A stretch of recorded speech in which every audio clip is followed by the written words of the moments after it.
প্রতিদিনের মতো চলে এসেছি ঠাকুরঘরে এসেই দেখো সিংহাসনটা খুব নোংরা হয়েছিল, তাই আজকে একটু পরিষ্কার করে নিলাম। একটু মুছে যাচ্ছে নিলে ভালো লাগে, বেশ চকচক করে, দেখতেও ভালো লাগে, তাই প্রথমে আগে সিংহাসনটা মুছে নিলাম।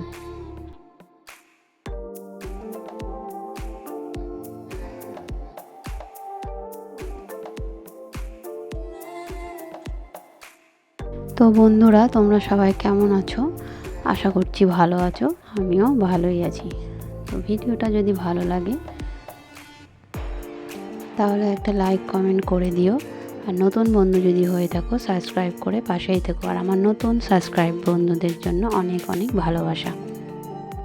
আজকে তো বৃহস্পতিবার, তাই একটু আলপনা তো দিতেই হবে, তার জন্য পুজো সেরে নিয়ে আলপনা দিতে বসেছি। পুজো সেরেই চলে এসেছি রান্নাঘরে, একটু ফল কেটে রাখলাম, কাটা থাকলে যখন তখনই খাওয়া যায়। তারপরে চলে এসেছি রান্নার মধ্যে। আজকে তোমাদের রান্নাটা দেখাতে পারিনি, তো রান্নাই করেছিলাম বাঁধাকপি আলু মটর দিয়ে, আর করেছিলাম ডাল, ছোলার ডাল, আর এদিকে ছিল পাঁপড় ভাজা, সঙ্গে ছিল শাক। দুপুরে খাওয়ার পরে রেস্ট করে চলে এসেছি চা নিয়ে। তো দেখো বাটিতে সবাইকে মুড়ি দিয়েছি, সঙ্গে দুধও ছিল, দুধগুলো আগেই দিয়ে এসেছি। আর তারপরে চা করে নিয়েছি। তারপরে চা খাওয়ার পরে কিছুক্ষণ পরে মেয়েকে একটু ফল কেটে দিলাম, ও খেলো। তারপরে যেগুলো বাজার নিয়ে আসা ছিল সেগুলো তো তুলতে হয়, গোটায় তুলে রাখতে হয়, না হলে তো সঙ্গে সঙ্গে আবার পাওয়া যায় না। তো এইগুলো একটু গুছিয়ে গাছিয়ে রাখছিলাম জায়গা মতো তুলে। যখন যেটা কাজ করি সেইটুকু সম্পূর্ণ করার চেষ্টা করি, আর পরিষ্কার পরিচ্ছন্ন করে করার চেষ্টা করি। তো এইগুলো সব একটু মুছে ছাছে নিয়ে কোটাগুলো, তারপরে যেটা যেখানে থাকে যেই কৌটার মধ্যে সেটা রাখলাম। বিস্কিটের কৌটায় বিস্কিট, চানাচুরের কৌটায় চানাচুর, আর যাবতীয় যেসব জিনিস ছিল সেগুলো আলাদা কৌটায় রাখলাম।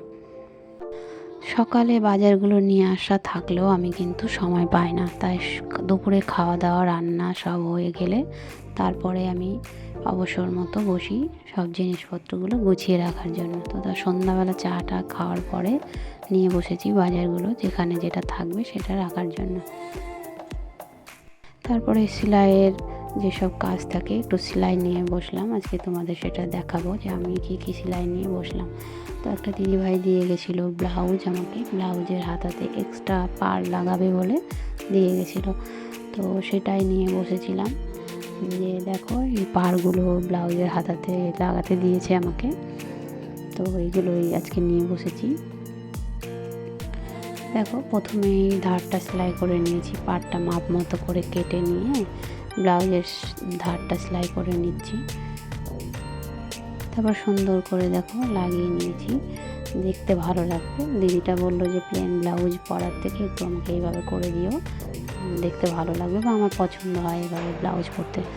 ঠিক আছে, আমি এভাবেই করে দেবো। তো এভাবেই দেখো করেছি। ও কিন্তু একটা ব্লাউজ দেয়নি, আমাকে তিনটে ব্লাউজ দিয়ে গেছে। দেখো সবগুলোই করেছি, দেখতে কিন্তু বেশ ভালো লাগছে। তোমাদের কেমন লাগছে জানিও। দেখো পুরোটাই দেখালাম যে 3টে ব্লাউজ ছিল, 3টে ব্লাউজে কিন্তু এক্সট্রা করে পাড় লাগানো হয়েছে বা লাগিয়ে দিয়েছি। সঙ্গে 2টো শাড়িও দিয়ে গেছিলো ফলস পিকো করার জন্য। তো একটা শাড়ি প্রথমেই লাগিয়েছি ফলস, সেটা তোমাদের দেখানো হয়নি। তো এই একটা শাড়ি তোমাদের দেখালাম। 2টো শাড়ি দেখালে তো ভিডিওটা অনেকটাই বড় হয়ে যাবে, তাই একটাই দেখালাম। দেখো এটার ফলস প্রথমেই সাইডটা লাগিয়ে দিচ্ছি মেশিনে সেলাই করে। হাতেও লাগানো যায়, অনেকে হাতেও লাগায়, তো আমি মেশিনে কিন্তু এভাবে লাগাই সাইডটা।